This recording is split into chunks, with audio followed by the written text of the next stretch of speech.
J'ai beaucoup vu sur les réseaux pendant ce confinement, les gens qui se posaient la question comment se serait passé le confinement il y a une dizaine, une vingtaine, une trentaine d'années, parce qu'aujourd'hui on a beaucoup de choses pour nous occuper l'esprit. On est quand même ultra connecté et on a la possibilité de faire énormément de choses. J'utilise beaucoup de flou d'arrière-plan, du slow motion qui permet d'avoir une ambiance très cinéma. Voilà, ça c'est mon style, c'est ma patte, vous la connaissez. Comment j'aurais pu faire le même vlog si on avait été dans les années 2010? YouTube existait déjà, donc j'aurais pu très bien avoir ma chaîne. Comment ça se serait passé? Ça tombe bien parce que j'ai toujours ma caméra de mes années 2010, donc je vais la sortir tout de suite.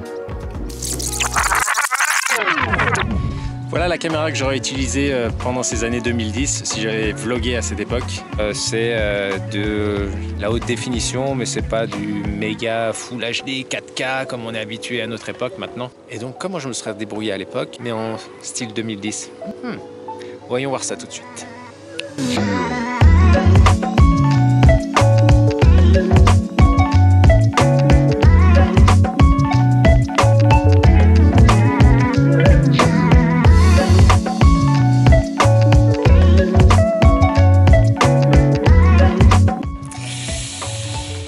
Donc effectivement c'est un petit peu moins appétissant, ça fait tout de suite beaucoup plus amateur. Ouais, et je pense que plus on va remonter dans le temps et plus ça va être difficile. Là ça va commencer à faire mal. Voyons voir ça.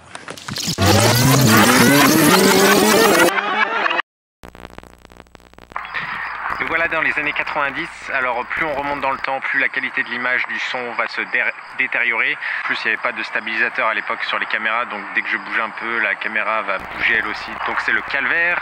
En plus à l'époque, ces grosses cassettes, plus on les regardait et plus elles s'abîmaient. Donc en fait, la qualité se détériorait au fur et à mesure qu'on avançait. On va continuer mon petit test et on va remonter encore cette fois-ci. On va redescendre au Super 8. Ce serait cool d'essayer et de voir un peu la différence. Et c'est parti!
Nous voilà revenus dans les années 2020, on a refait un bond de dizaines et des dizaines d'années en avant. Mais ce qu'il y a de fou, c'est qu'en fait, tout ce que je vous ai montré à partir de l'aspect VHS, Super 8 et compagnie, tout est fait avec cette caméra-là et un petit peu d'effet en montage, en post-production. Donc on va regarder ensemble un peu comment on peut faire ça, parce que ça fait un effet assez rétro et assez cool.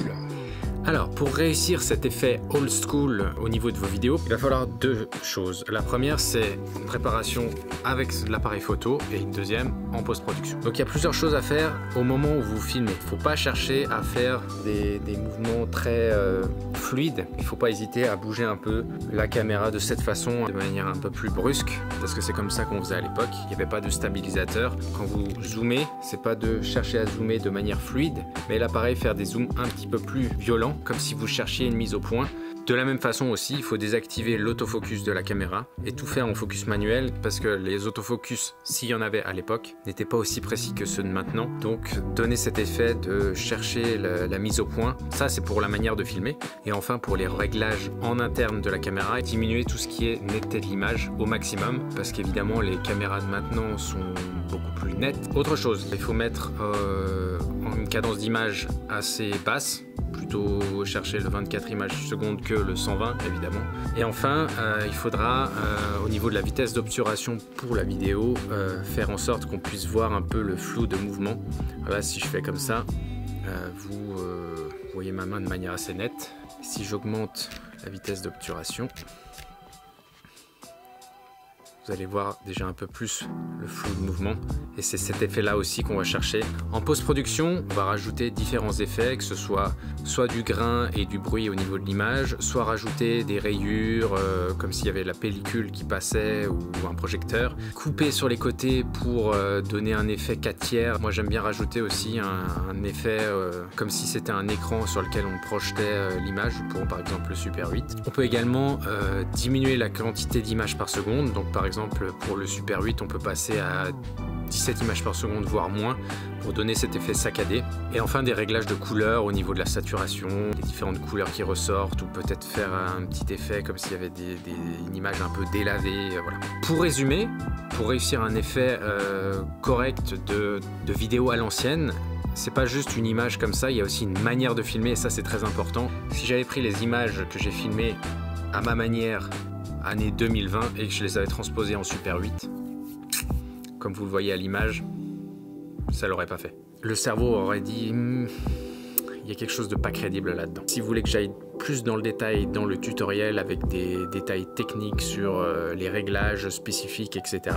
N'hésitez pas à me le demander en commentaire et évidemment me le lâcher un pouce bleu, ça m'encouragera à faire cette vidéo parce que ça voudra dire que vous avez envie que je le fasse. N'hésitez pas également à la partager si elle vous a plu et je vous invite à vous abonner en cliquant sur le bouton adéquat en dessous de l'écran. Activez les notifications avec la cloche, comme ça vous savez quand les vidéos sortent. On se retrouve évidemment très bientôt pour de nouvelles aventures vidéo photographiques et je vous dis à la semaine prochaine. Allez, ciao ciao ciao.